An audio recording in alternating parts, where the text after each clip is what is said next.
वो दोबारा सोना को देखे बिना वहां से चला गया। उसके साथ ही शौर्य भी बाहर चला गया। उसके जाने के बाद कबीर धम्म से सोफे पर बैठ गया। उसे अपने सर में बहुत तेज दर्द महसूस हुआ। मीरा जो कब से हैरान खड़ी थी वो कबीर के पास आते हुए बोली, कबीर, वो किस जमीन के बारे में बात कर रहे थे? जोर बाग वाला। क्या वो सच में अरबों का है? तुमने इस जमीन के बारे में मुझे पहले क्यों नहीं बताया? कबीर ने कहा, मीरा कुछ देर चुप रहोगी, मेरे सर में बहुत दर्द हो रहा है। उसने कहा तो मीरा ने अपना मुंह बनाया। तब तक सोना ने भी खुद को संभाल लिया था। उसने कबीर को देखा और कहा, मिस्टर शाह, वे लोग ऐसा क्यों कह रहे थे कि 2 दिन में पैसा नहीं लौटाया तो फुटपाथ पर रहना होगा? सोना ने ये इसलिए पूछा था क्योंकि उसने अंश की आधी बात ही सुनी थी। कबीर ने कहा, तुम उनकी बातों पर ध्यान मत दो, ऐसा कुछ नहीं होगा। तुम जाओ आदित्य के पास, मुझे लगता है मेरी तबीयत थोड़ी ठीक नहीं है। सोना ने कहा, ठीक है, आप आराम कीजिए, हम छोटे के पास जाते हैं। और हाँ, हम आज घर नहीं आएंगे। उसने कहा तो मीरा उसे देखने लगी। कुछ वक्त पहले उसने अंश और सोना को एक दूसरे को देखते देख लिया था और उसे उन दोनों के एक दूसरे को देखने भर से उसने बीच की टेंशन नजर आ गई थी। इधर सोना हाईवे में आई और उसने अपने लिए कैब ले लिया। कुछ देर बाद वह हॉस्पिटल पहुंची और सीधा आदित्य के वार्ड की तरफ चली गई। कबीर ने आदित्य के लिए केयर टेकर का इंतजाम कर दिया था, जिसकी वजह से सोना को ज्यादा परेशान होना नहीं पड़ रहा था। उसने आदित्य को खाना खिलाया और अपने हाथ साफ करने चली गई। सोना वापस जा रही थी कि वो एक लड़के से टकरा गई। वो गिरने को थी, तभी उस लड़के ने सोना का हाथ पकड़ के उसे गिरने से बचा लिया। उसने देखा एक हैंडसम सा लड़का उसके हाथ को पकड़कर खड़ा था। वो लड़का भी उसके खूबसूरत आंखें देखकर उनमें ही खो गया। सोना ने उसे धक्का दिया और ठीक से खड़ी हो गई। कुछ देर सोना को देखते रहने के बाद उसने कहा, मुझे लगता है मैंने तुम्हें कहीं देखा है। सोना ने उसे घूरकर देखा और उसके बगल से जाने लगी, तभी वो लड़का बोला, सोना। सोना अपना नाम सुनकर रुक गई। उसने आश्चर्य से उस लड़के को देखा। वो उसके पास आया और खुश होते हुए बोला, तुमने मुझे पहचाना नहीं? मैं लक्ष्य ओबेरॉय, तुम्हारा पड़ोसी। जब तुम 9 साल की थी और मैं 12 साल का, हम साथ में खेलते थे, कुछ याद आया? उसने कहा तो सोना हैरान हो गई। उसने कहा, ओ तुम वो लक्ष्य हो, हमें तुम्हें नहीं पहचाना, तुम पहले कितने मोटे थे और अब? सोना चुप हो गई। और अब? लक्ष्य ने पूछा तो इस बार सोना ने कुछ नहीं कहा। वो काफी हैंडसम था। वैसे तुम यहाँ क्या कर रही हो? सोना ने कहा, हम यहाँ आदित्य के साथ हैं।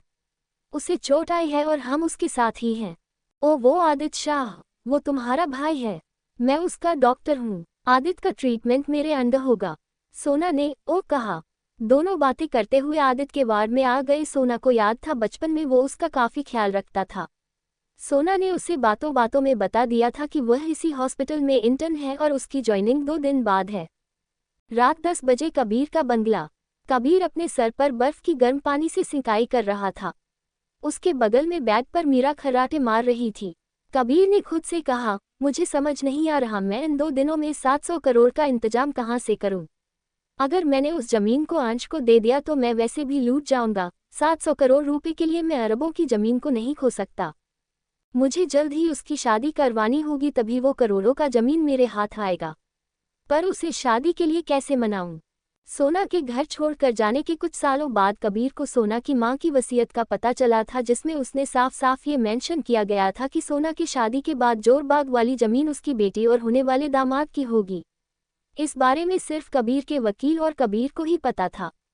कबीर सोना को घर वापस इसीलिए तो लेकर आया था ताकि वो उसके मां के अरबों की संपत्ति को अपने नाम करवा सके। अगली सुबह सोना की आंख खुली। उसने देखा उसके सिरहाने के पास एक लाल गुलाब का फूल है और उसके साथ एक नोट भी। उसमें लिखा था, ये खूबसूरत फूल एक खूबसूरत परी के लिए। अब स्माइल हो गया हो तो कैंटीन में मुझसे मिलो। सोना के होठों पर स्माइल आ गई। उसने आदित्य को देखा और अपने बालों को बांधते हुए फ्रेश होने चली गई। कुछ देर बाद वो फ्रेश होकर कैंटीन में पहुंची। उसने देखा लक्ष्य एक राउंड टेबल पर 2 ब्रेकफास्ट का प्लेट लेकर अकेला बैठा उसे देखकर मुस्कुरा रहा है। वो उसके पास आकर बैठ गई। उसने अपने बालों को कान के पीछे टक करते हुए कहा, थैंक यू। लक्ष्य ने कहा, उसे रहने दो ना, ज्यादा अच्छी लगती हो। उसने कहा तो सोना की पलकें झुक गई। वे दोनों बातें करते हुए नाश्ता करने लगे। इसी तरह शाम कब हो गई पता नहीं चला। सोना को भी शाम को घर वापस जाना था, इसलिए वो सामान पैक करके निकल रही थी कि लक्ष्य पीछे से बोला, तुम घर जा रही हो? मैं भी घर ही जा रहा हूँ, तुम मेरे साथ चलोगी? सोना ने ओके कहा और केयरटेकर को आदित्य का ध्यान रखने का कहकर लक्ष्य के साथ चली गई।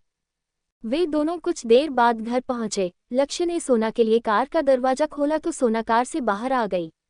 उसने लक्ष्य को बाय कहा और गेट से अंदर आ गई। कबीर उसे छत पर खड़ा देख रहा था। उसने ये भी देखा कि वह लड़का उसके पड़ोस में सालों से रहने वाला ओबरॉय परिवार का इकलौता बेटा है जो अभी अभी इंडिया वापस आया है। कबीर उसे देखते हुए नीचे आ गया। तब तक सोना भी अंदर आ चुकी थी। कबीर ने उसे देखा और कहा, तुम आ गई, अब आदित्य कैसा है? सोना ने सीधा सा जवाब बोली, वो ठीक है, पूछने के लिए थैंक्स। वो जाने लगी तो कबीर ने उसे रोक दिया। रुको सोना। सोना रुक गई। कबीर ने कहा, तुम अभी अभी ओबरॉय साहब के बेटे के साथ थी ना? मुझे याद है तुम दोनों बचपन में बहुत अच्छे दोस्त हुआ करते थे। सोना ने कहा, जी, हम उसी के साथ थे। हम आज ही उससे हॉस्पिटल में मिले। लक्ष्य छोटे का डॉक्टर है। ओ आई सी, ठीक है, तुम कमरे में जाओ, कबीर ने कहा तो सोना ने हाँ में सर हिलाया और चली गई। सोना ने चिंता जताते हुए कहा, ज्यादा लगी क्या? आई एम सॉरी छोटे, हम तो बस। वो कह ही रही थी कि आदित्य हंसने लगा। उसने हंसते हुए ही कहा, ओफ़ो दी, आप कितनी जल्दी परेशान हो जाती हो। सोना ने उसे घूरते हुए कहा, हाँ, क्योंकि तुम हमें परेशान करते हो। वो कुछ और भी कहने वाली थी कि लक्ष्य हड़बड़ी में उसके पास आया और उसके सामने बैठते हुए जल्दी से बोला, इंटर्न सोना, मुझे तुम्हारी मदद चाहिए, एक बहुत बड़ी गड़बड़ हो गई है। सोना ने उसे इतना परेशान देखा तो पूछा, क्या हुआ लक्ष्य? क्या गड़बड़ हो गई है? लक्ष्य ने जल्दी से सोना का हाथ पकड़कर कहा, आज रात मुझे हॉस्पिटल की तरफ से एक सेमिनार में जाना था, पर जो मेरे साथ जाने वाली थी उसने मुझे धोखा दे दिया। प्लीज, क्या तुम मेरे साथ चलोगी मेरी असिस्टेंट बनकर? उद्धरण चिन्ह। इतना कहकर वो उम्मीद से सोना को देखने लगा। लक्ष्य का उसके हाथ को इस तरह पकड़ने से सोना असहज हो गई। उसे याद था अभी अभी आदित्य ने उसे क्या कहा था। उसने अपने हाथ को पीछे खींचते हुए कहा, ओके, कितने बजे जाना है? लक्ष्य फिर से उसका हाथ पकड़कर खड़े होकर बोला, तो फिर चलो, अभी हमें देर हो जाएगी। इतना बोलकर वो खींचते हुए सोना को अपने साथ ले गया। इधर अंश, रेहान और शौर्य एक बिजनेस पार्टी में थे। तीनों राउंड टेबल पर बैठे थे। अंश के हाथ में ड्रिंक का ग्लास था पर उसने एक भी घूंट नहीं पिया था। तभी एक लड़की अंश के पास आई और उसके गोद में बैठते हुए बोली, hi handsome, want a drink with me? इतना कहकर उसने अपने ड्रिंक के ग्लास को अंश के आगे कर दिया। अंश ने उसे बिना किसी भाव के देखा। सबको पता था ये लड़की इस शहर के दूसरे सबसे बड़े परिवार की बेटी ईशा वर्मा थी। सब जानते थे कि ईशा अंश की मंगेतर है और वो काफी बोल्ड है। रेहान ईशा को मुंह बनाकर देखते हुए शौर्य से धीरे से बोला, आ गई छिपकली कहीं की। मैं बता रहा हूँ शौर्य भाई, एक दिन इस लड़की का खून मेरे हाथों ही होगा। देखो ना कैसी चिपकती रहती है भाई से। मन तो कर रहा है मैं अभी इसे धक्का दे दूं और ये मुंह के बल गिर जाए। तभी ईशा ने रेहान से कहा, तुमने कुछ कहा रेहान? रेहान ने हंसते हुए कहा, नहीं तो मेरी कहाँ मजाल जो मैं आपसे कुछ कहूँगा भाभी जी। ये सुनकर ईशा ने मुंह बनाते हुए कहा, भाभी जी, don't call me that, call me Isha, only Isha. Isha ने अंश से सेडेक्टिव टोन में कहा, बेबी चलो ना, हम अकेले कहीं चलते हैं, मुझे तुम्हारे साथ टाइम स्पेंड करना है। इतना कहकर वो अंश के कान पर अपनी उंगली से टच करने लगी। पर अंश को इससे कोई फर्क नहीं पड़ रहा था। वह अपने चेहरे पर बिना किसी भाव के ईशा को देख रहा था। अगर उसके बड़े पापा ने इस लड़की से शादी फिक्स न की होती तो वो इसे कब का गोली मार देता। उसने ईशा के हाथों को अपने ऊपर से हटाते हुए कामली कहा, बिहेव ईशा, हम इस वक्त पार्टी में हैं। ईशा ने कहा, so what babe, I am your fiancee, I have full right on you to touch you and kiss you. इतना कहकर उसने अंश के गाल पर किस किया और उसके गले पर हाथ फेरने लगी। अंश ने उसे गुस्से से घूरते हुए अपनी डोमिनेटिंग आवाज में कहा, try to touching me like this again, I swear I will chop your pretty hands in millions of pieces, now get off. Quote. Isha उसके इस तरह बात करने से थोड़ी डर गई और वो अंश की गोद से उठ गई। उसने शौर्य और रेहान को देखकर कहा, okay bye guys, my friends are waiting for मी।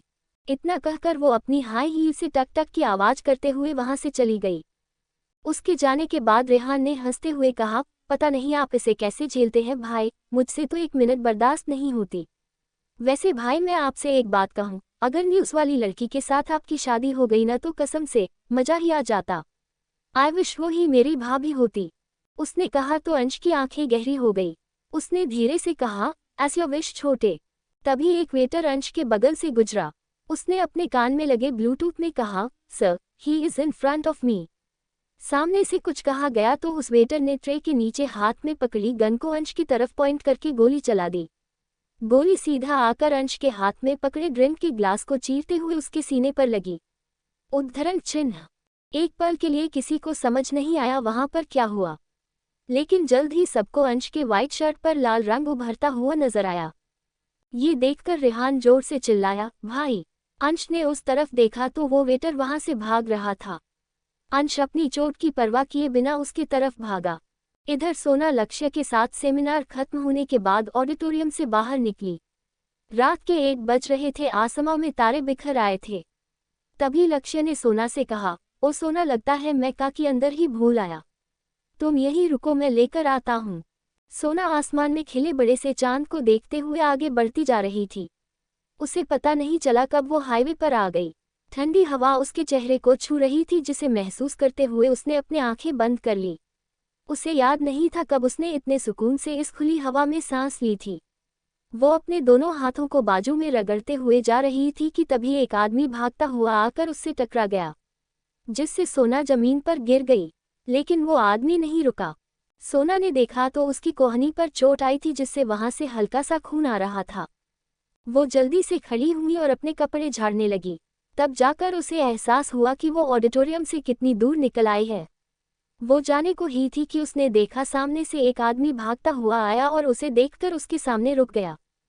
उसे देखकर सोना की आंखें बड़ी हो गई। स्ट्रीट लाइट में वो उसका चेहरा अच्छे से देख पा रही थी। उसके सामने अंश खड़ा था। उसका सफेद शर्ट पूरी तरह से खून से सन चुका था। उसे देखकर सोना के कदम अपने आप ही पीछे जाने लगे। तभी अंश ने अपनी गन उसके ऊपर पॉइंट कर दी। सोना ने ये देखा तो उसकी सांसें ही रुक गई। अंश उसकी आंखों में देख रहा था। सोना कुछ समझ पाती उससे पहले अंश ने 2 बार गोली चला दी, जिसकी आवाज से सोना ने कस के अपनी आंखें बंद कर ली। गोली सोना के कान के बगल से गुजरते हुए उस वेटर के पीठ पर जा लगी, जो वहां से भाग रहा था। सोना को जब कोई दर्द महसूस नहीं हुआ तो उसने अपनी आंखें खोली और उस तरफ घबराते हुए देखा। वो आदमी कुछ वक्त पहले उससे टकराया था, वो जमीन पर गिरा हुआ था। सोना ने ये देखा तो वो काफी घबरा गई। सोना घबराहट में बोली, आपने मार दिया उसे। उसने अपने मुंह पर हाथ रखते हुए अंश को घबराए नजरों से देखा। अंश उसकी तरफ धीमे कदमों से बढ़ा। वही सोना अपना पैर पीछे की तरफ ले जाने लगी। सोना ने चिल्लाते हुए कहा, डोंट कम टू मी, दूर रहिए हमसे, यू आर अ मर्डरर, हम पुलिस को बता देंगे। आपने किसी को मार दिया। कोर्ट। वो इतना बोलते हुए पीछे बढ़ रही थी, तभी एक लाइट पोल से टकरा गई। अंश उसके एकदम करीब आकर खड़ा हो गया। सोना अंदर से घबरा रही थी, पर वो अपनी हिम्मत दिखाते हुए उसकी आंखों में देखने लगी। अंश ने अपनी भारी लेकिन ठंडी आवाज में कहा, ओ रियली, तुम पुलिस को बताओगी? क्या कहोगी तुम उनसे? ये कहते हुए वो उसके चेहरे के एकदम पास आ गया। सोना उसे धक्का देते हुए बोली, हाँ, हम पुलिस को बता देंगे। आपने हमारे सामने एक आदमी को गोली मार दी। आप एक खूनी हैं। ये सुनकर अंश उसे गुस्से से घूरने लगा। आज तक किसी ने भी उससे इस तरह बात करने की हिम्मत नहीं की थी। ये लड़की बार बार उसे ट्रिगर कर रही थी। उसने सोना की कोहनी पकड़ी और अपने करीब खींचकर दांत पीसते हुए बोला, तुम्हें लगता है अंश राय ज्यादा किसी से डरता है? वैसे भी तुम पुलिस को कुछ तब बता पाओगी ना जब तुम खुद जिंदा बचाएगी। क्या होगा अगर मैं तुम्हें भी मार दूं? यहाँ दूर दूर तक कोई तुम्हें मुझसे बचाने वाला नहीं है। ये सुनकर सोना की आंखें फैल गईं। उसने इधर उधर देखा तो सच में वहां पर कोई नहीं था। ये देखकर उसे घबराहट होने लगी। साथ ही उसकी कोहनी में काफी दर्द हो रहा था, क्योंकि अंश ने उस जगह को कसकर पकड़ रखा था जहां उसे चोट लगी थी। अंश ने कहा, देखा, यहाँ तुम्हें मुझसे बचाने वाला कोई नहीं है, तो मरने के लिए तैयार हो जाओ। उद्धरण चिन्ह। फिर सोना के सर पर गन पॉइंट किया तो सोना ने डरते हुए अपनी आंखें बंद कर ली। अंश सोना के चेहरे पर बदलते भाव को देख पा रहा था। घबराहट की वजह से उसकी बंद पलकें बार बार हिल रही थी, जो किसी तितली की पंख की तरह लग रहे थे। उसके गुलाबी होठ बार बार बंद और खुल रहे थे। अंश उसके होठों से अपनी नजरें ही नहीं हटा पा रहा था। उन्हें बार बार बंद खुला होते देख उन्हें एक बार फिर से महसूस करने की तलब होने लगी। उसने अनजाने में अपनी लार निगल ली और उसके चेहरे की तरफ झुका। उसने अपनी आंखें बंद की और सोना की खुशबू को महसूस किया। वो उसे छू पाता उससे पहले उसे अपने पीछे से जूतों की आवाज आई। उसने उसका हाथ छोड़ दिया और झट से उससे दूर हो गया। तब तक शौर्य और रेहान उसके पास आ गए थे। सोना ने यही मौका देखा और वहां से भाग गई। रेहान ने कहा, क्या वो भाग गया और वो लड़की कौन है भाई? अंश ने सोना को जाते हुए देखकर कहा, पता नहीं कौन है, और वो वहां है। उसने वेटर की तरफ इशारा किया। तभी शौर्य ने देखा अंश का अब तक काफी खून बह चुका था। वो उसके पास आते हुए बोला, अंश तेरा बहुत खून बह रहा है। तब जाकर अंश को याद आया कि उसे चोट लगी है। उसने अपने चोट वाली जगह पर हाथ रखा और उसका सर घूम गया। इधर सोना भागकर ऑडिटोरियम की तरफ जा रही थी, तभी सामने से आ रही कार से टकराते टकराते बची। उसने देखा ये लक्ष्य की कार है। उसने पैसेंजर सीट का गेट खोला और अंदर बैठते हुए जल्दी जल्दी बोली, लक्ष्य हमें घर जाना है, हमें घर छोड़ दो। लक्ष्य ने उसे घबराए हुए देखा तो पूछा, क्या हुआ सोना, तुम इतनी घबराई हुई क्यों हो? सोना ने कुछ नहीं कहा। वो अपनी कांपती उंगलियों से अपने चेहरे को छूते हुए खिड़की से बाहर देखने लगी। लक्ष्य ने भी ज्यादा उससे कुछ नहीं पूछा। वो ड्राइव करने लगा, तभी उसकी नज़र सोना की कोहनी पर पड़ी जहां से खून आ रहा था। उसने कार के ब्रेक पर पैर रखा और सोना की कोहनी को पकड़ते हुए बोला, तुम्हें तो चोट लगी है, दिखाओ मुझे उद्धरण चिन्ह। लक्ष्य उसकी चोट को देखने लगा। उसने फिक्र करते हुए पूछा, तुम्हें ये चोट कैसे लगी, कहीं गिर गई थी क्या? सोना अपना हाथ पीछे खींचते हुए बोली, कुछ नहीं, ये बस थोड़ा सा ही लगा है, हम ठीक हैं। लक्ष्य ने उसकी बांह को फिर से पकड़ लिया। उसने कहा, ये तुम्हें कम लग रहा है, इतनी जोर से लगी है तुम्हें, रुको मैं इस पर दवाई लगा देता हूँ। ये कहते हुए उसने फर्स्ट एड किट निकालकर उसकी कोहनी पर फूंक मारते हुए दवाई लगाने लगा। सोना भागकर ऑडिटोरियम की तरफ जा रही थी, तभी वो सामने से आ रही कार से टकराते टकराते बची। उसने देखा ये लक्ष्य की कार है। उसने पैसेंजर सीट का गेट खोला और अंदर बैठते हुए हड़बड़ी में बोली, लक्ष्य हमें घर जाना है, हमें घर छोड़ दो। लक्ष्य ने उसे घबराए हुए देखा तो पूछा, क्या हुआ सोना, तुम इतनी घबराई हुई क्यों हो? सोना ने कुछ नहीं कहा। वो अपनी कांपती उंगलियों से अपने चेहरे को छूते हुए खिड़की से बाहर देखने लगी। लक्ष्य ने भी ज्यादा उससे कुछ नहीं पूछा। वो ड्राइव करने लगा, तभी उसकी नज़र सोना की कोहनी पर पड़ी जहां से खून आ रहा था। उसने कार के ब्रेक पर पैर रखा और सोना की कोहनी को पकड़ते हुए बोला, तुम्हें तो चोट लगी है, दिखाओ मुझे उद्धरण चिन्ह। लक्ष्य उसकी चोट को देखने लगा। उसने फिक्र करते हुए पूछा, तुम्हें ये चोट कैसे लगी, कहीं गिर गई थी क्या? सोना अपना हाथ पीछे खींचते हुए बोली, कुछ नहीं, ये बस थोड़ा सा ही लगा है, हम ठीक हैं। लक्ष्य ने उसके बांह को फिर से पकड़ लिया। उसने कहा, ये तुम्हें कम लग रहा है, इतनी जोर से लगी है तुम्हें, रुको मैं इस पर दवाई लगा देता हूँ। ये कहते हुए उसने फर्स्ट एड किट निकालकर उसके कोहनी पर फूंक मारते हुए दवाई लगाने लगा। सोना के आंखों में दर्द से आंसू आ गए थे। लक्ष्य दवाई करके बैंडेज लगा दिया। अब ठीक है। सोना ने हाँ में सर हिलाया। पर तुमने बताया नहीं ये चोट तुम्हें कैसे लगी? सोना ने कहा, वो हम चलते चलते गिर गए थे, बस उसी से थोड़ी लग गई। लक्ष्य ने कार स्टार्ट किया और वे चले गए। पूरे रास्ते पर सोना चुपी बैठी रही। लगभग 1 घंटे बाद लक्ष्य ने सोना शाह विला छोड़ दिया। अब तक रात के 10 बज रहे थे। मीरा लिविंग रूम में बैठी थी। उसने सोना को इतनी रात को घर आते देखा तो कहा, तुम इतनी रात को कहाँ से आ रही हो सोना? क्या ये कोई वक्त है घर आने का? सोना जो अपने कमरे की तरफ बढ़ रही थी, उसने ये सुना तो रुक गई। वो अब तक उस अंश के बिहेवियर के बारे में सोच रही थी। उसने अपने माथे से पसीना साफ किया और कहा, हाँ हम हॉस्पिटल से आ रहे हैं। मीरा ने उसके हाव भाव देखा और आंखें छोटी करते हुए कहा, तुम सच कह रही हो, तो फिर इतना घबरा क्यों रही हो? सोना ने उसे देखा और कहा, नहीं तो हम नहीं घबरा रहे, और हम आपसे झूठ क्यों कहेंगे? हमें आपकी तरह झूठ बोलना नहीं आता। सोना ने कहा तो मीरा ने उसे गुस्से से घूरा। सोना बोली, अब आपके सवाल खत्म हो गए हो तो क्या हम अब जाएं? हमें बहुत नींद आ रही है। सोना ने कहा और जाने लगी तो मीरा ने एक बार फिर से उसे रोक दिया। रुको सोना, मुझे तुमसे बात करनी है। सोना रुक गई। उसने मीरा को देखा लेकिन कुछ कहा नहीं। मीरा उसके सामने आकर खड़े होते हुए डायरेक्टली पूछा, तुम अंश रायजादा को कैसे जानती हो? अंश का नाम सुनकर सोना ने कस के अपनी मुट्ठी बांध ली। का कौन? अंश रायजादा, आप किसके बारे में बात कर रही हैं? हमें नहीं पता। सोना ने नजरें चुराते हुए कहा। मीरा के होठों पर शैतानी स्माइल आ गई। उसने कहा, तुम झूठ बोल रही हो। कुछ दिनों पहले जो अंश रायजादा के साथ टीवी पर थी वो तुम ही थी ना? कबीर ने बेशक तुम्हें नहीं पहचाना पर मैंने तुम्हें पहचान लिया। और उस दिन भी जब अंश रायजादा घर आया था तब मैंने देखा था तुम दोनों कैसे एक दूसरे को देख रहे थे। उसने कहा तो सोना ने कस के अपनी मुट्ठी बांध ली। उसके चेहरे का भाव देखकर मीरा बता सकती थी कि उसने जो भी कहा वो सच है। सोना ने सख्ती से कहा, देखिए मिसेज शाह, जो कुछ भी न्यूज़ में दिखाए जा रहे थे वो सब झूठ हैं। हम किसी अंश रायजादा को नहीं जानते और न हम उनसे कभी मिले हैं। Now excuse me. मीरा कुछ और भी कहती उससे पहले सोना कमरे की तरफ चली गई। मीरा उसे गुस्से से जाते हुए देखने लगी। उसने अपने मन में कहा, अगर हम तुम्हारी वजह से फुटपाथ पर आए तो मैं तुम्हें कभी माफ नहीं करूंगी। बस तुम देखती जाओ सोना, मैं तुम्हारी जिंदगी नर्क से भी बदतर बना दूंगी। तुम्हें पछतावा होगा कि क्यों तुम वापस आई। इधर सोना ने कमरे का दरवाजा बंद किया और दरवाजे से टिककर बैठ गई। सोना को लग रहा था उसका सर बस अब फटने ही वाला था। अंश रायजादा, आज उसने जिस अंश को देखा था उसके बाद वो उस राक्षस के सामने भी जाना नहीं चाहती थी। उसने कुछ ही देर पहले उसके सामने किसी की जान की थी। रायजादा मैंशन, एक बड़े से लग्जरी घर में एक कमरे में अंश बेहोश था। दीप ने उसके सीने से गोली निकाल दिया था। दीप अंश का दोस्त होने के साथ एक मशहूर डॉक्टर भी था। उसने शौर्य और रेहान को देखा जो उसके लिए बहुत परेशान थे। उसने कहा, इसे गोली लगी तब तुम दोनों कहाँ थे?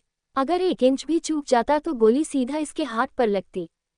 शौर्य ने कहा, पता नहीं यार कैसे ये सब हो गया, हमने तो सिक्योरिटी का पूरा ध्यान रखा था। दीप ने एक आह भरी और कहा, इसे को सुबह तक होश आ जाएगा, लेकिन इसके बारे में घर में मत बताना, सब परेशान हो जाएंगे, खास करके शिवी को। शौर्य ने हाँ में सर हिलाया। दीप कुछ देर चुप रहने के बाद बोला, वैसे तुम लोगों ने जिसे पकड़ा है उसके बारे में कुछ पता चला? शौर्य ने कहा, हाँ, शेखर के लोगों ने उसे भेजा था। वही शेखर जिसने अंश के दुश्मनों से हाथ मिलाकर उसे धोखा दिया था। दीप ने हाँ में सर हिलाया। तभी एक लड़की जिसकी उम्र 22 साल थी वो भागकर अंदर आई। उसने अंश को इस तरह बेहोश देखा तो उसकी जैसे सांस गले में अटक गई। भाई, वो अंश के पास आकर बैठते हुए बोली, अंश भाई को गोली कैसे लगी? दीप ने शिवी को देखने लगा जो अंश के पास बैठकर सुबक रही थी। वैसे तो शिवी अंश की मुंह बोली बहन थी लेकिन अंश उससे बहुत कनेक्टेड था। सुबह 9 बजे सोना अपनी डेली रूटीन के बाद हॉस्पिटल जाने के लिए तैयार हो रही थी। तभी एक नौकरानी सोने के पास आकर बोली, दीदी, आपको साहब नीचे बुला रहे हैं। हमें? सोना ने पूछा। उसे लगा कल रात उसके और मीरा के बीच जो बातें हुई थी उसे मीरा ने कबीर को बता दिया है, इसलिए वो उससे इस बारे में बात करना चाहता है। सोना ने बैग को टेबल पर रखा और नर्वस होते हुए नीचे आ गई। उसने देखा कबीर उसे देख रहा है लेकिन मीरा उसे खा जाने वाली नजरों से देख रही थी। सोना कबीर से कहा, जी, आपने हमें क्यों बुलाया? सोना की शादी के लिए रिजेक्शन से अंश उसे अपनी एक भान उठाकर देखने लगा। सोना का शरीर गुस्से और डर से कांप रहा था। अंश उसकी आंखों में अपने लिए नफरत और गुस्सा साफ देख सकता था। वह खड़ा हुआ और अपना कोट ठीक करते हुए सोना के पास आने लगा। सोना उसे अपने पास आते देखकर पीछे जाने लगी। कबीर अंश को रोकते हुए बोला, रायजादा साहब, आप मेरी बेटी से शादी। वो कह ही रहा था कि अंश के गार्ड ने उसे आगे जाने से रोक दिया। पीछे हटते हुए सोना की पीठ दीवार से टिक गई। अंश अपने दोनों हाथों को पॉकेट में डालकर सोना से कुछ ही दूरी पर खड़ा हो गया। उसने बीच सिर्फ कुछ इंचों का फैसला था। सोना उसे अपनी घबराई नजरों से देख रही थी। अंश उसकी आंखों में देखते हुए ऊंची आवाज में कबीर से बोला, मैं आपसे पूछ नहीं रहा, बता रहा हूँ मिस्टर शाह। मुझे आपकी बेटी से शादी करनी है, वो भी 2 दिन में। तब तक मेरी होने वाली बीवी को मैं आपके पास छोड़ रहा हूँ मिस्टर शाह। इसका अच्छे से ख्याल रखना। सोना अपना सर नहीं में हिलाते हुए बोली, you are a monster, I won't marry you. Sona की आंखें लाल थी। अंश ने उसके चेहरे के एकदम करीब आते हुए अपनी ठंडी आवाज में बोला, यू विल स्वीट हार्ट। उसने कहा और सोना के गाल पर लुढ़क रहे आंसू को अपनी उंगली से साफ कर उसे देखने लगा। उसने फिर से सोना को देखा और बिना कुछ कहे घर से बाहर निकल गया। उसके साथ उसके गार्ड भी पैसों से भरा बैग टेबल पर ही छोड़कर चले गए। उसके जाने के बाद सोना दीवार से फिसलते हुए जमीन पर बैठ गई। मीरा ने बैग के पैसों को अपनी लालच भरी नजरों से देखा और पैसों को छू कर देखने लगी।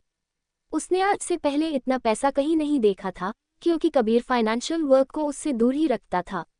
वो उसे सिर्फ महीने के खर्च के लिए पैसे दिया करता था, जो सिर्फ लाखों में होती थी, जिसे उसे बहुत सोच समझकर खर्च करना पड़ता था। कबीर ने सोना की हालत देखी और उसके पास आ गया। वो उसे अपने सीने से लगाते हुए बोला, शुश बेटा, कुछ नहीं होगा, पापा है ना तुम्हारे साथ। सोना ने अपने पापा के हाथ को कस के पकड़ लिया और सुबकते हुए बोली, पापा, हमें उनसे शादी नहीं करनी, वो एक राक्षस है पापा, हमें उनसे शादी नहीं करनी। कबीर ने उसके सर को सहलाया। सोना ने आज पहली बार उसे पापा कहा था, जिसे सुनकर कबीर ने सोचा शायद उसने लगभग उसका भरोसा दोबारा पा लिया है। वह बहुत फिक्र के साथ सोना के सर पर चूमते हुए बोला, डोंट वरी सोना, मैं सब ठीक कर दूंगा। मैं किसी भी हाल में उसे तुमसे शादी नहीं करने दूंगा, किसी भी हाल में नहीं, उसने कहा और उसकी आंखें गहरी हो गई। उसने अपने मन में कहा, क्योंकि अगर तुम्हारी शादी उससे हो गई तो मेरे हाथों से तुम्हारी माँ की वो अरबों की संपत्ति निकल जाएगी, जो मेरे रहते कभी ये मुमकिन नहीं है। उसने सोना को संभाल कर उठाया और उसे उसके कमरे में ले आया। वो उसे बेड पर बिठाते हुए सॉफ्टली बोला, तुम आराम करो, मैं आज हॉस्पिटल चला जाऊंगा, आदित्य की फिक्र मत करो HMM। सोना ने हाँ में सर हिलाया। कबीर ने उसके माथे पर बहुत प्यार से किस किया और कमरे से बाहर चला गया। इधर अंश अपने घर जा रहा था। उसके फोन पर बार बार ईशा का कॉल आ रहा था। उसने न जाने कितनी ही बार कॉल रिजेक्ट किया था, लेकिन ईशा अंश का पीछा छोड़ने का नाम ही नहीं ले रही थी। अंश ने फ्रस्ट्रेट होकर उसका कॉल अटेंड किया। क्या हुआ ईशा, तुम बार बार मुझे कॉल क्यों कर रही हो? जानती नहीं मैं इस वक्त बहुत जरूरी मीटिंग में रहता हूँ। सामने से ईशा ने कहा, ओ come on Ansh, I am your soon be wife, don't lie to me. मैं तुम्हारे ऑफिस के बाहर खड़ी हुई और कृष्ण ने मुझे बताया तुम आज ऑफिस ही नहीं आए। अंश ने अपनी आंखें बंद कर ली। वह अपने दांत पीसते हुए धीरे से बुदबुदाया, लगता है इस कृष्ण को अपनी नौकरी प्यारी नहीं है। उसने कहा, ओ हाँ, मैं कुछ काम से बाहर आया था, तुम बताओ, तुमने मुझे कॉल क्यों किया है? सामने से ईशा ने एक्साइटेड होते हुए कहा, गेस व्हाट अंश, तुम्हारे बड़े पापा और मेरे पापा ने हमारी शादी की डेट फिक्स कर ली है। We are getting married after 2 weeks. You know, I am so excited. अंश ने ये सुना और अपनी आंखें बंद कर ली। उसने काम टोन में कहा, Yeah, I got it. सामने से ईशा ने कहा, चलो अब जल्दी से मुझे एम्पायर से पिक कर लो, मुझे ढेर सारी शॉपिंग करनी है। अंश ने इरिटेट होते हुए कहा, मैं बहुत बिजी हूँ ईशा, तुम अपने फ्रेंड्स के साथ चली जाओ। ईशा कुछ कहती उसने फोन कट कर दिया। उसने अपना सर पीछे सीट से टिका लिया और आंखें बंद कर ली। उसने सोचा, मुझे जल्द ही ये ड्रामा खत्म करना होगा। शाम 7 बजे, कबीर शाह का घर। कबीर लिविंग रूम में सोफे पर बैठा अपने वकील से कुछ बात कर रहा था। तभी डोरबेल बजी। एक नौकर ने दरवाजा खोला और लक्ष्य अंदर आया। कबीर ने उसे देखा और उसकी आंखों में चमक आ गई। उसने सोचा, चल कबीर लग जा काम पर। वो सोफे से खड़ा हुआ और अपने चेहरे पर परेशानी के भाव लाते हुए लक्ष्य के सामने आकर खड़ा हो गया। लक्ष्य कुछ कहता उससे पहले कबीर ने कहा, अच्छा हुआ लक्ष्य बेटा जो तुम आ गए, नहीं तो मैं तुम्हारे पास ही आने वाला था। देखो ना सोना सुबह से कमरे से बाहर नहीं आ रही है और न किसी से बात कर रही है, वो बहुत परेशान है। लक्ष्य ने ये सुना और उसके चेहरे पर भी परेशानी के भाव आ गए। उसने परेशान होते हुए कहा, क्या हुआ उसे अंकल, वो ठीक तो है ना? कबीर ने कहा, तुम खुद ही उससे क्यों नहीं पूछते? कबीर ने कहा तो लक्ष्य ने हाँ में सर हिलाया। कबीर ने कहा, उसका कमरा ऊपर राइट साइड पर है, तुम जाकर उससे बात करने की कोशिश करो। लक्ष्य ने हाँ में सर हिलाया और कमरे की तरफ भाग गया। उसके जाने के बाद कबीर के होठों पर शातिर मुस्कान तैर गई। लक्ष्य सोना के कमरे में आया तो देखा सोना कमरे में कहीं भी नहीं है। उसने इधर उधर देखा तो पाया सोना बालकनी के झूले पर बैठी है। लक्ष्य उसकी तरफ धीमे कदमों से बढ़ गया। उसने देखा सोना की आंखें बंद करके बैठी है और उसके गाल पर आंसू के सूखने के निशान थे। उसकी पलकें अब भी गीली थी। लक्ष्य उसे कुछ देर देखता रहा। उसका दिल तेजी से धड़कने लगा। ये पहली बार नहीं था जब उसके साथ ऐसा हो रहा था। जब भी वह सोना के आसपास होता उसके दिल की धड़कन उसके काबू से बाहर हो जाते। तभी सोना को लगा कोई उसे देख रहा है। उसने जल्दी से अपनी आंखें खोली और लक्ष्य को अपने सामने देखकर हड़बड़ा गई। उसने हड़बड़ाते हुए कहा, लक्ष्य तुम यहाँ? लक्ष्य ने खुद को नॉर्मल किया और कहा, हाँ मैं तुमसे मिलने आया था, अंकल ने बताया तुम्हारी तबीयत ठीक नहीं है। क्या हुआ तुम्हें? कहते हुए उसने सोना के माथे पर हाथ लगाकर देखा। सोना को सच में बहुत तेज बुखार था। लक्ष्य उस पर बरस पड़ा। तुम्हें तो बुखार है सोना, पर ये कैसे हुआ? क्या तुमने दवाई ली? कितनी लापरवाह हो तुम। लक्ष्य उसे किसी छोटे बच्चे की तरह डांट रहा था। सोना बस उसे खुद को डांटते हुए देख रही थी। अचानक से सोना उसके गले से लग गई और रोने लगी। लक्ष्य उसके ऐसे करने से हैरान परेशान हो गया। उसने धीरे से सोना के पीठ पर हाथ रखा और गिल्टी फील करते हुए बोला, आई एम सॉरी, तुम्हारी तबीयत खराब है और मैंने तुम्हें डांटा। लक्ष्य ने उसे खुद से दूर किया और उसके आंसू साफ करते हुए सॉफ्टल बोला, डोंट क्राई सोना, बात क्या है मुझे बताओ। तुम रो क्यों रही हो? सोना ने नहीं में सर हिलाया। कबीर उन दोनों को दरवाजे पर खड़ा होकर देख रहा था। उसने खुद से कहा, चल कबीर, यही अच्छा मौका है, लग जा काम पर। सोचा और उनके पास आ गया। उन्हें देखकर सोना और लक्ष्य थोड़े दूर हो गए। कबीर ने अपने चेहरे पर परेशानी के भाव लाते हुए कहा, लक्ष्य बेटा मैं बताता हूँ इसे क्या हुआ है। लक्ष्य ने सोना को देखा। उसने कहा, जी अंकल, मैं भी जानना चाहता हूँ सोना को क्या हुआ है। ये इतनी परेशान क्यों है? सोना कबीर को देखते हुए अपने सर नहीं में हिलाया, लेकिन कबीर ने उसे इग्नोर किया और लक्ष्य को सोफे पर बैठने के लिए कहा। लक्ष्य सोफे पर बैठ गया। कबीर ने कहा, लक्ष्य तुमने कभी न कभी गैंगस्टर अंश रायजादा के बारे में तो सुना ही होगा। लक्ष्य ने हाँ में सर हिलाया। कबीर ने आगे कहा, बात यह है कि उन्होंने सब लक्ष्य को बताया।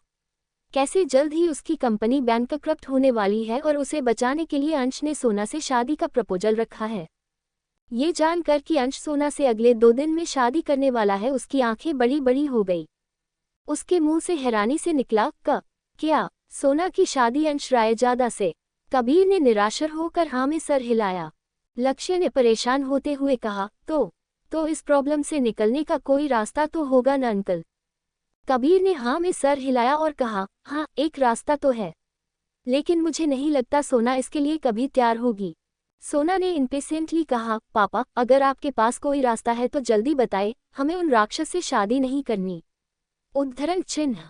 कबीर ने कहा, तुम्हारी और लक्ष्य की शादी।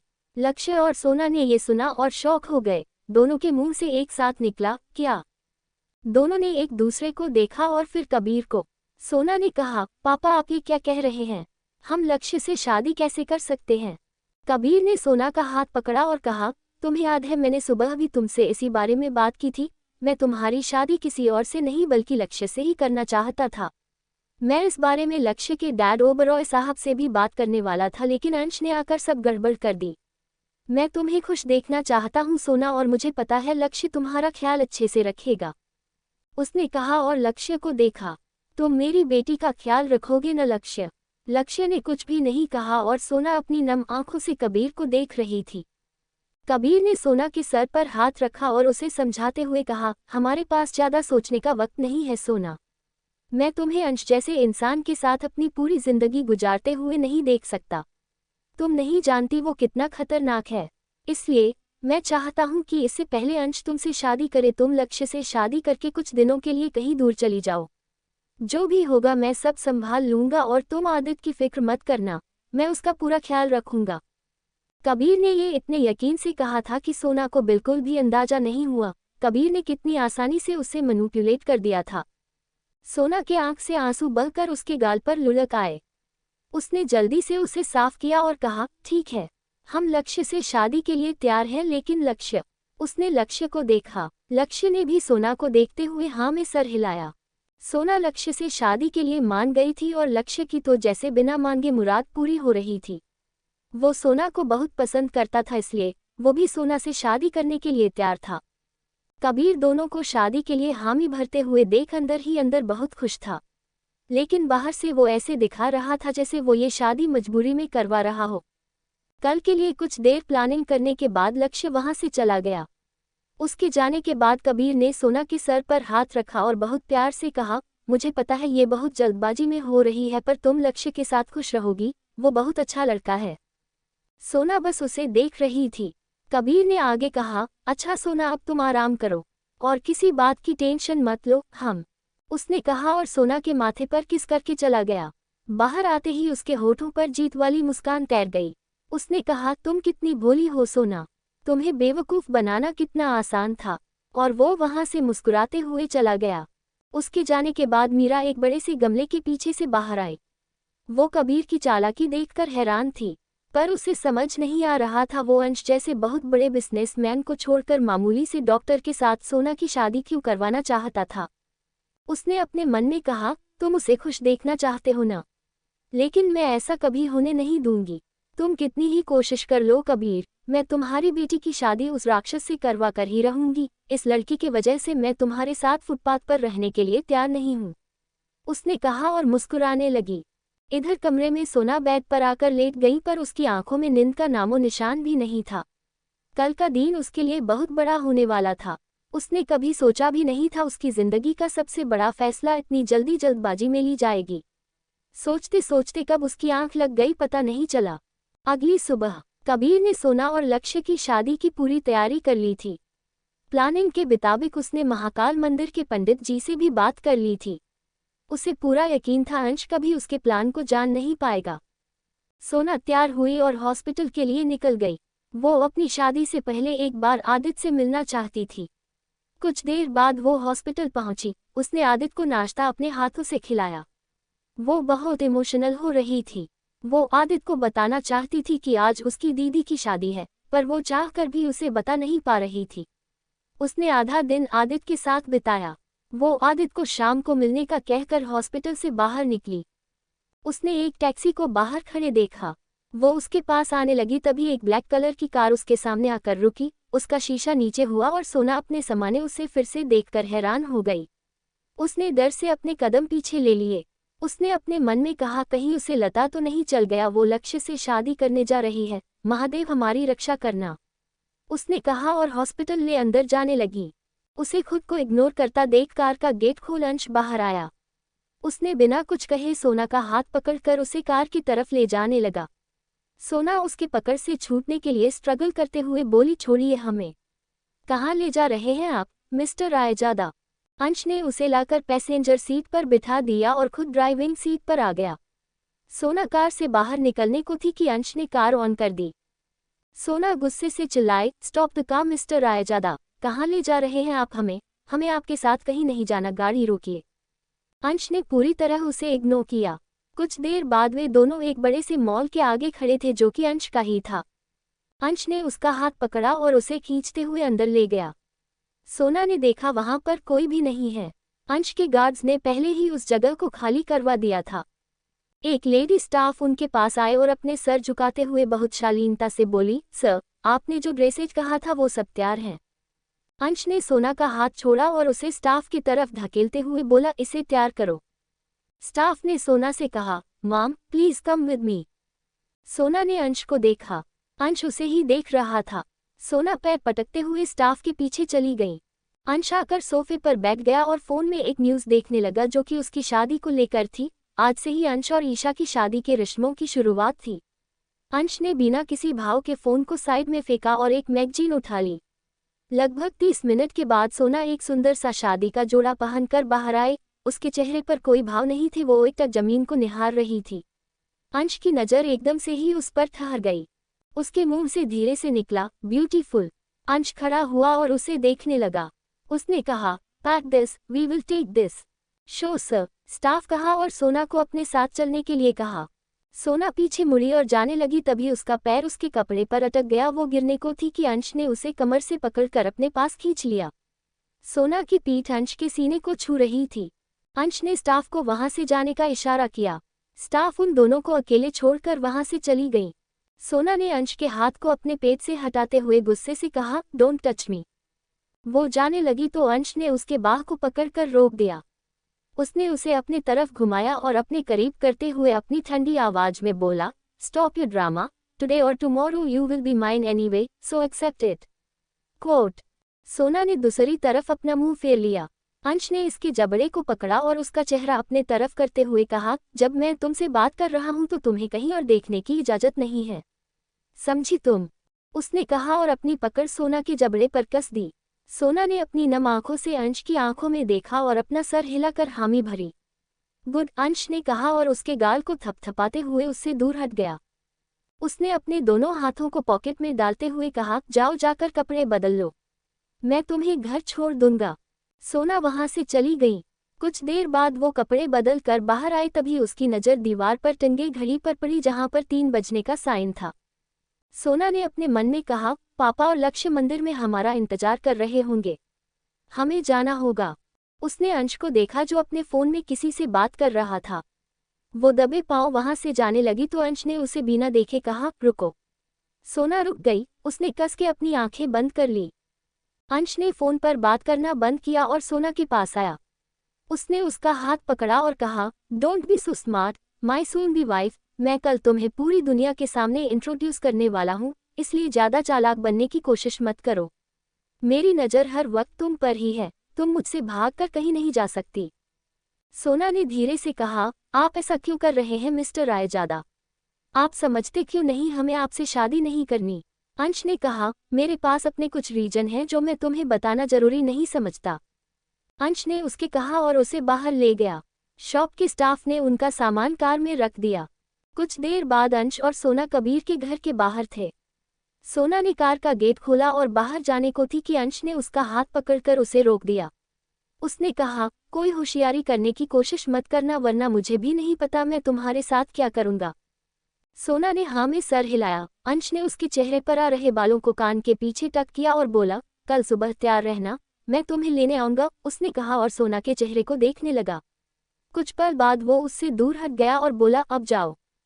सोना को तो बस इसी का इंतजार था। उसने कार का गेट खोला और सीधा घर के अंदर भाग गई। अंश के लोगों ने कार से सामान निकाला और उसे अंदर ले गए। अंश ने कार ऑन की और वहां से जाने लगा, तभी उसकी नज़र मीरा पर पड़ी। सोना कमरे में आकर खिड़की के पास खड़ी हो गई। उसने अंश की कार को तब तक देखा जब तक वो उसकी आंखों से ओझल नहीं हो गया। सोना भागकर नीचे आई। वो घर से बाहर आई और कार में बैठ गई। उसने ड्राइवर को मंदिर चलने के लिए कहा। लगभग 1 घंटा बाद वो शहर से बाहर महादेव के मंदिर में पहुंची। वहां पर कबीर और लक्ष्य उसका ही इंतजार कर रहे थे। लक्ष्य उसके पास आते हुए बोला, सोना कहाँ रह गई थी तुम? हम कब से तुम्हारा इंतजार कर रहे हैं।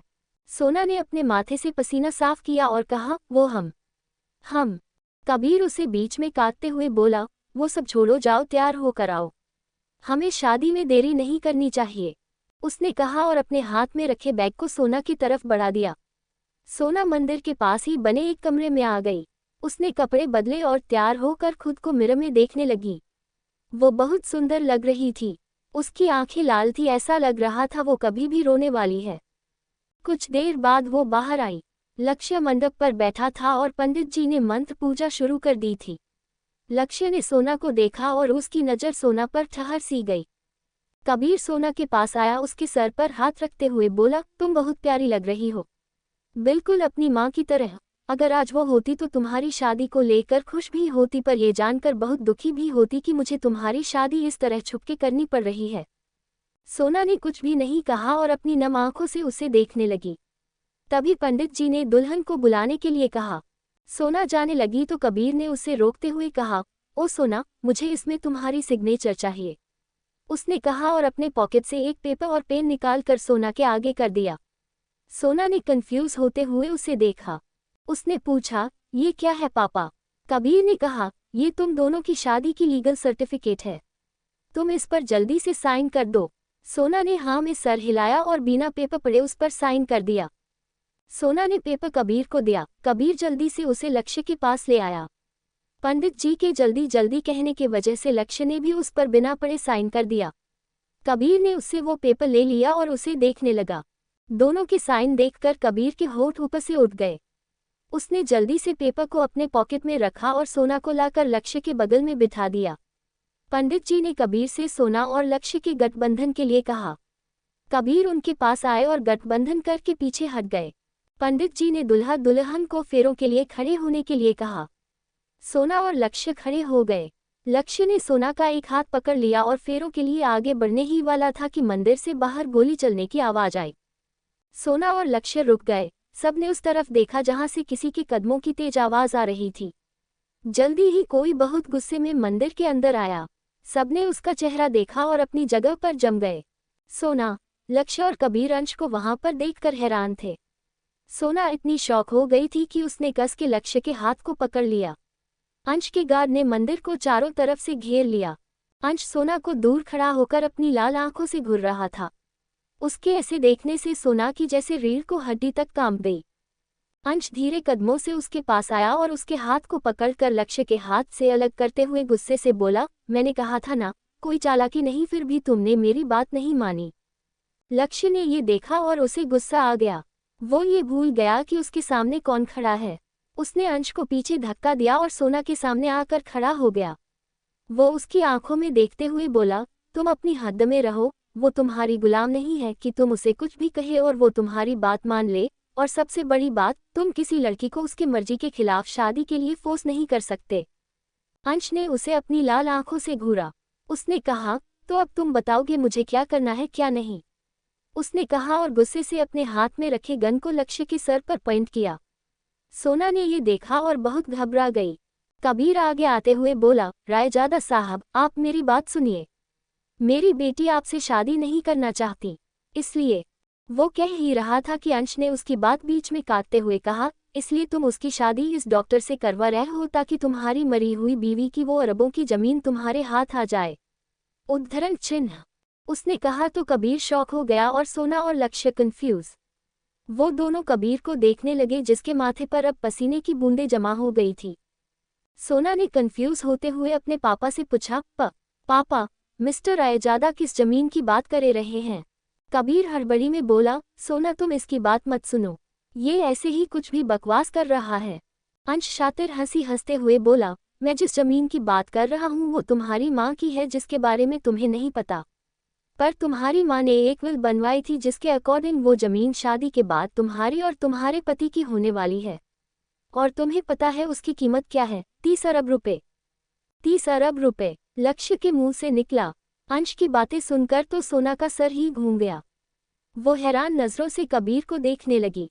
उसने भरे गले के साथ कहा, पापा। सोना के आंखों से आंसू उसके गाल पर फिसलने लगे।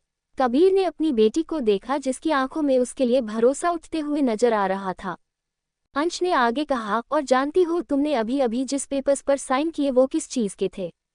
वो प्रॉपर्टी ट्रांसफर के थे। तुम्हारे पापा को पूरा यकीन था कि तुम्हारी और लक्ष्य की शादी हो जाएगी, इसलिए उसने पहले ही प्रॉपर्टी अपने नाम कर लिया। ये सुनकर लक्ष्य ने हैरानी से कबीर को देखा क्योंकि उसे जरा भी अंदाजा नहीं था वो किस पेपर्स पर साइन कर रहा था। अंश ने कबीर का मजाक बनाते हुए आगे कहा, वेल मिस्टर शाह, अब मुझे नहीं लगता अब वो पेपर्स कुछ काम के हैं, क्योंकि अब इनकी शादी तो होने से रही। अंश ने कहा तो कबीर घबरा गया। उसने इतना कुछ किया था उस प्रॉपर्टी को हासिल करने के लिए। उसने कहा, ऐसा नहीं हो सकता। ऐसा ही है मिस्टर शाह, क्योंकि उसकी शादी इससे नहीं बल्कि मुझसे होगी, वो भी अभी, इसी वक्त। लक्ष्य अंश के ऊपर हाथ उठाने ही वाला था कि अंश के एक गार्ड ने उसे दबोच लिया। वो उसके हाथों को पीछे की तरफ मोड़ते हुए उसके घुटनों पर बिठा दिया। लक्ष्य जोर से चिल्लाया, सोना भागो यहाँ से। सोना जो अब तक बुत बनकर खड़ी थी, लक्ष्य के चिल्लाने से वो अपने सेंस में वापस आई। अंश उसे देखते हुए उसकी तरफ बढ़ने लगा और सोना अपने कदम पीछे लेने लगी। अंश ने अपनी गन कमर के पीछे रखा और उसका हाथ पकड़कर उसे मंडप की तरफ खींचने लगा। तभी सोना की नज़र अंश की गन पर पड़ी। उसने अपना हाथ झटके से छुड़ाया और अंश का गन लेकर उसके ऊपर पॉइंट कर दिया। बेशक उसके हाथों ने पहली बार गन पकड़ रखा था लेकिन जरा भी नहीं कांप रहे थे। उसने गुस्से से कहा, हम आपसे शादी कभी नहीं करेंगे। अंश ने उसे अपनी एक भान उठाकर देख रहा था। सोना ने उसी तरह कहा, अपने लोगों से कहिए जाने दे हमें। उसने इतना कहा ही था कि अंश उसकी तरफ बढ़ने लगा। सोना पीछे जाते हुए बोली, दूर रहिए हमसे, पास मत आना, हम गोली चला देंगे। फिर भी अंश नहीं रुका। जल्द ही सोना मंदिर के दीवार से सट गई। अंश बिल्कुल गन के सामने आकर खड़ा हो गया। वो कुछ पल उसे देखता रहा, फिर अचानक से उसने सोना का हाथ पकड़ा और उसके हाथों को मोड़कर उसकी कमर से लगाते हुए उसे अपने करीब कर लिया। सोना हैरानी से अंश को देखने लगी। लक्ष्य ये देखकर जोर से चिल्लाया, अंश रायजादा, अगर तूने उसके साथ कुछ भी किया तो मैं तुम्हें छोड़ूंगा नहीं। अंश ने कुछ नहीं सुना। उसने सोना के हाथों को इतनी जोर से पकड़ रखा था कि उसकी चूड़ियां टूटकर उसकी कलाई पर घाव करने लगी। अंश उसकी खूबसूरत नीली आंखों में देखते हुए कामली बोला, अब कुछ भी करने से पहले ये देख लो। उसने कहा और मंदिर के बाहर की तरफ इशारा किया। सोना ने मंदिर के बाहर देखा और सामने का नजारा देखकर उसकी आंखें बड़ी बड़ी हो गई। मंदिर के बाहर आदित्य व्हीलचेयर पर बैठा था और उसके सर पर अंश के लोगों ने गन पॉइंट कर रखा था। सोना जोर से चिल्लाई, छोटे छोड़ो हमारे भाई को। सोना ने अपना हाथ अंश के हाथ से छुड़ाया और उसके गाल पर एक जोरदार थप्पड़ जड़ दिया। आप कितने घटिया इंसान हैं, आप ऐसा कैसे कर सकते हैं। ये दूसरी बार था जब इस लड़की ने उसे थप्पड़ मारा था। अंश ने गुस्से से उसके बाल पकड़ा और उसके चेहरे को अपने करीब करते हुए दांत पीसकर बोला, Dare to slap me again, then I will show you what I can do with you। अंश ने उसका हाथ पकड़ा और उसे मंडप पर ले आया। कुछ देर पहले जहां लक्ष्य बैठा था उस जगह पर अंश खुद बैठ गया और सोना का हाथ खींचते हुए उसे अपने पास बिठा लिया। अंश ने पंडित जी को देखा जो दुबक कर अपनी जगह पर बैठे थे। उसने कहा, शादी शुरू करो।